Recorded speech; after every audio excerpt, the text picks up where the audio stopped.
Howdy y'all, I'm Jacob and welcome back to the ranch. This is going to be the second part in the two-part series that we do looking at our pastures to figure out where we stand and where we might be able to start rotationally grazing the herd once they're ready to go back out on pasture, or really once the pasture is ready for them.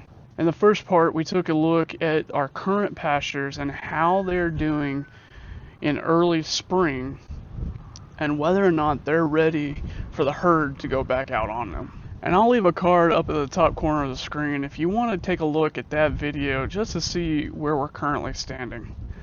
In this video, I'm going to delve into some of the at-home tests that I do to really evaluate the soil in our pasture and see what may or may not have led to the cool season forages that we planted not really producing. But that's enough yapping from me. So let's get going.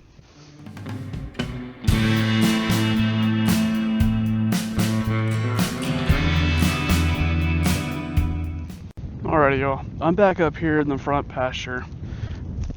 And we've talked a little bit about how this pasture, at least at this time, is not going to be a viable alternative for us to utilize for forage and grazing for the animals. So I want to take a little bit of time to delve a little bit deeper into this pasture and the soil that's out here to see maybe what's going on that may have compromised and prevented the seeds that we planted from growing like they could have, or at least why the performance of the seed that was put out here was so patchy and there was not a uniform stand. Look out, pup. Look out, pup. Alright, now to delve deeper into these spots that performed a lot better than the rest of the field, there's a couple tools I'm going to use. One is going to be an electric pH meter, and the second is going to be this guy here. This is a penetrometer. And what this is used for is testing the compaction of your soil at specified depths.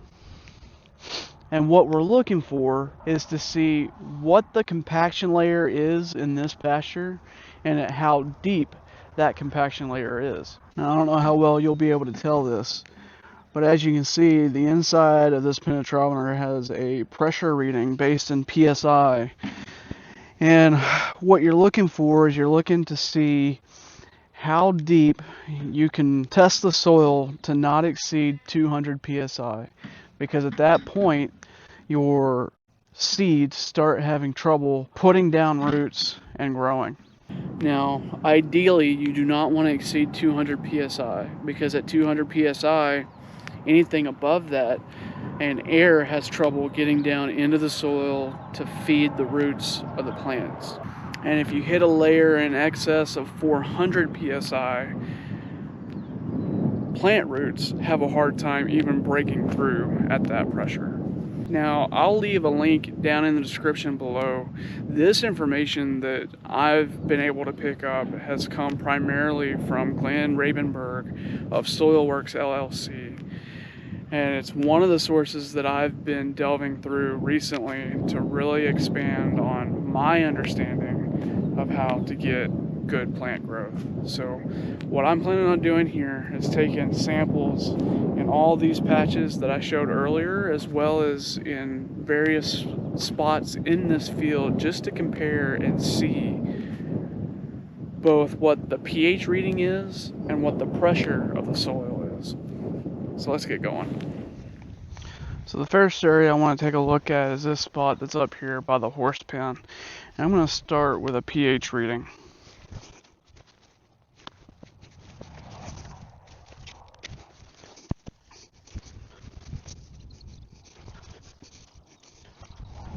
So looking at about 5 different spots throughout this area at a depth of around an inch, inch and a half, we're ranging anywhere from 6.2 to 6.6. Now, while I'll admit this electric probe meter may not be the most accurate, it is showing that we are in a good range, with the sweet spot being right around 6.5. All right, let me grab the penetrometer and we'll see what those readings are. All right, so just like I discussed earlier, I'm gonna go slow and steady up to 200 psi and just see how deep that soil goes.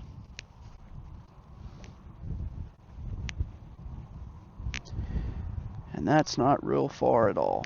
So I put this lock down at where 200 psi pegged out the meter. I'm going to see just how deep that is. That's 2.25. Alright, I want to try the same spot and see where we hit 300. If I can find it.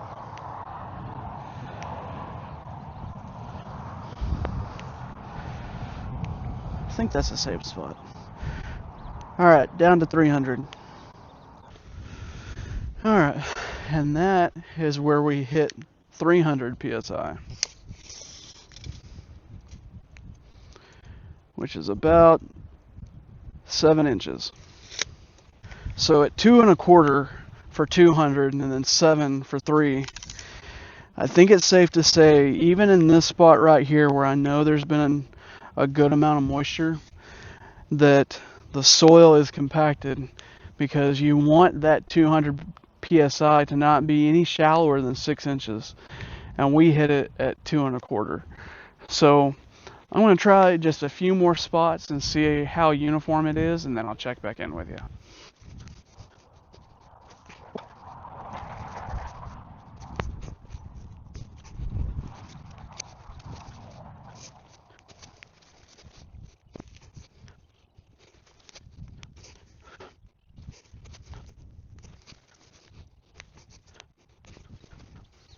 So I must have just picked the perfect spot on that first test, because at 200 psi, the shallowest I went was probably about an inch, and the deepest was that 2.25. Now there were spots I could take the 300 psi all the way down to about 9.5 inches, but for the most part of it was hitting 300 psi at 2.5 and 3 inches, which is really not good. Alright, I want to take a look. This is one of the several spots that we had the good ground cover, and I want to take a test here and see what it looks like. Alright, so we're seeing the same 200 psi at 2.25. Alright, that's 300 at basically 2.25. Alright, let me try another spot. That's 300. That's a little over 3 inches. And the meter pegs at 10 inches. Alrighty, I want to try one more spot, and this is going to be an area that did not perform well at all. So I'm going to see what this ground looks like so we can compare with the good areas. Oh, 300 psi and barely got the tip in the ground.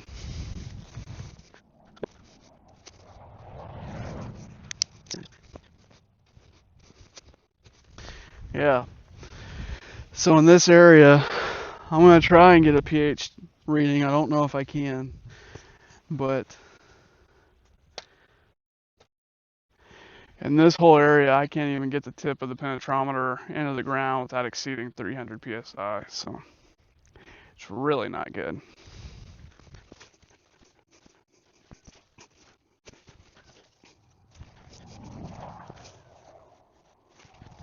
And as far as pH goes, where I could get the meter in the ground, we're looking 6.9 to 7.2. So pH is on that upper range where it is not good for vegetative growth, and pair that with the compaction of the soil, and it's kind of telling why the plants didn't really grow here very much. But there is one interesting observation I want to share, and that has to do with this little mesquite shrub. So if y'all are familiar with mesquite at all, it's about the only thing it's good for is grilling and barbecuing, because it loves to take over pastures and it's kind of a pain in the butt. The interesting observation that I've seen with this one in particular is that I was able to get that penetrometer into the soil down to 7.5 inches before I hit 300 psi. And the pH right around the root structure of that mesquite is 6.6, 6.5. So they may be a pain, but they're doing something good for the soil. And I guess that's not a bad thing. I've got one spot left that I want to take a gander at, and then I think I'm going to wrap up this video. And the area I want to take a look at is the northern portion of this front pasture. And as you can kind of tell, this area has much more grass growth than the area I was just in. And that is primarily because we used to have this front pasture split in half. And this northern section, we did not abuse like we did on the south side. So I want to test out this area where a lot of the native grasses are growing, and a lot of this is side oats, blue stem, and a lot of sand dropseed. So I want to take a look at this and see if we can see anything different than the south end.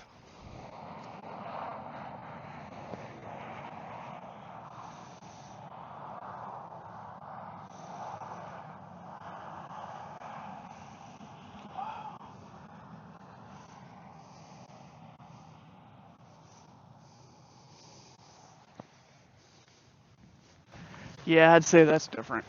So that is a 300 psi spot, and I didn't get anywhere near that on the south side of this pasture. Alright, let's pull that up and see how deep it is.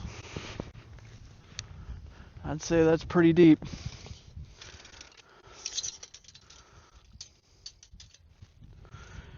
$18.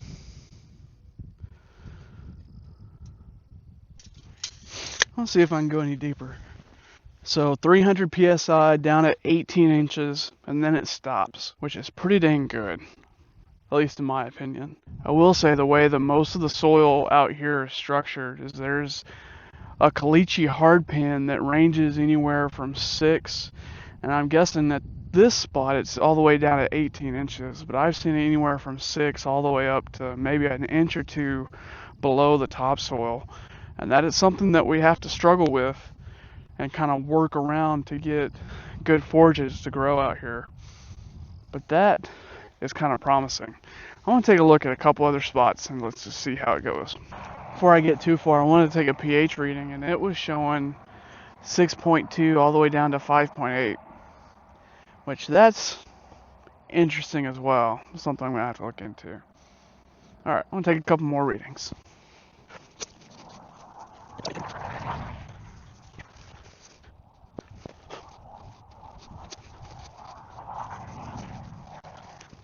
I will say I am sensing a common theme on these areas that have thicker bunches of grass. That 200 and 300 psi layer is much deeper than the areas that are more barren. So the big question is, are the areas barren because they're compacted, or are they compacted because they're barren? Sure seem to bring up more questions than I answer. Alright, I'm going to get a couple more tests in and see if I can draw up some conclusions to wrap up this video. So what are some of the big takeaways from my observations and running through this experiment out here? Well, in my mind, I think it's safe to say that the failure of this planting is not just because of moisture. I think it's plainly obvious that there's more going on here than just a lack of soil moisture leading to a poor stand of these winter forages we put in. Using the penetrometer, it was fairly plain to see that those areas that did not grow had a higher level of compaction, higher in the soil, than the areas that did grow. That's not to say that the areas that that's not to say that the areas that did show really decent growth were good by any means. From what I'm learning, you really don't want to hit anything higher than 200 psi before 6 inches of depth, because that's going to cut off the airflow to the microorganisms in the soil that are in turn going to provide the carbon dioxide to the plants. So while we didn't get the results we were looking for, I think we do have a good opportunity and an obligation to learn from this experience and see what we can do to improve on it next time. But that also brings up the question, what do we do for grazing and for this pasture in the near term? And I think the answer to that question is not exactly straightforward. So there's really two schools of thought that I can think of for a way forward for correcting this pasture. And the first would be the low input way that I can think of to do it. And if you follow the regenerative agriculture movement, the way to do that on a low input method would be to roll out hay, incorporate animals, let the animals both eat the hay and work their urine and manure into the ground along with the leftover hay to incorporate that carbon into the soil and build the microbe structure to help improve the soil, which will in turn improve the grasses in that pasture. And I think that would be the most direct way to both ensure that the livestock are fed and that the pasture is taken care of. However, it's not the quickest path. I think the quickest path to both improve soil organic matter, increase air into the soil, and incorporate carbon into the soil would be tillage.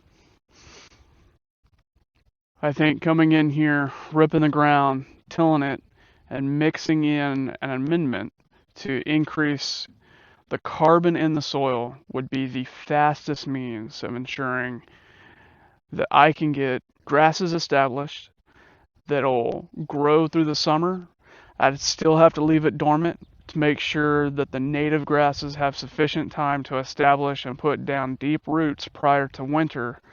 But I think I could come back in winter and sow in a cool season seeding into the pasture to carry that live root through the winter. So those are really the two options that I'm thinking are available for us moving forward. But I want your input. If you have experience in rejuvenating pastures, both the low input method and the quick turnaround way, I want to hear it. So again, I'll leave a link in the description if you want to take a look at the work that Soilworks LLC and Glenn Rabenberg's doing to provide this information that I've been delving into lately to further understand what's going on in the pasture and how I can work to improve the soil out here.